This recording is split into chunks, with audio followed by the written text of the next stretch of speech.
வணக்கம் ஃப்ரெண்ட்ஸ். இந்த வீடியோ பார்த்துட்ருக்கவங்களுக்கு, எனக்கு சப்போர்ட் பண்ணவங்களுக்கு ரொம்ப நன்றி. இன்றைக்கி நான் உங்ககிட்ட ஷேர் பண்ணுறது என்கிட்ட கரண்டி ஸ்டாண்ட் இல்லை ஃப்ரெண்ட்ஸ். அதனால் வீட்டில் ஒரு பாக்ஸ் வேஸ்ட்டாக இருந்தது. அதை ஏன் கீழே போடணும்னு சொல்லிட்டு யூஸ் பண்ணாத ஒரு சாக்ஸ் எடுத்து அந்த பாக்ஸை உள்ளே வச்சு நல்லா நீட்டாக கரண்டி ஸ்டாண்ட் மாதிரி ரெடி பண்ணிவிட்டு கரண்டி ஸ்டாண்டாக யூஸ் பண்ணிக்கிட்டேன்.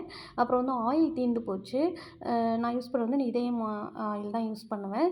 அந்த ஆயில் கண்டெய்னர் கழுவி வாஷ் பண்ணி வச்சுருந்தேன்.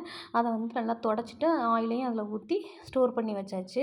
அப்புறம் கொஞ்சம் பாத்திரம் கிடந்தது ஃபுல்லாக வாஷ் பண்ணி வச்சுட்டு அந்த வேலையை முடிச்சுட்டு கொஞ்சம் டீ போட்டு குடிக்கலான்னு சொல்லிட்டு நான் பாலாடை எடுத்து நெய் உருக்கிறதுக்காக எடுத்து வைப்பேன். அதையும் எடுத்து ஒரு டிஃபனில் வச்சு ஸ்டோர் பண்ணிவிட்டு கொஞ்சோண்டு டீ போட்டு குடிக்கலான்னு சொல்லிட்டு டீ போட்டாச்சு. அப்புறம் மதியம் இன்றைக்கி நான் சமையல் வைக்கல ஃப்ரெண்ட்ஸ். சும்மா பரோட்டா வாங்கலான்னு சொல்லிட்டு பரோட்டாவும் சைடிஷ் சில்லி சிக்கன் வாங்கி சாப்பிட்டாச்சு. அவ்வளோதான் ஃப்ரெண்ட்ஸ் இன்றைக்கி வீடியோ. என் வீடியோ பிடிச்சிருந்தா சப்ஸ்கிரைப் பண்ணி, லைக் பண்ணி, ஷேர் பண்ணி, கமெண்ட் பண்ணுங்கள். பாய். தேங்க்ஸ் ஃபார் வாட்சிங்.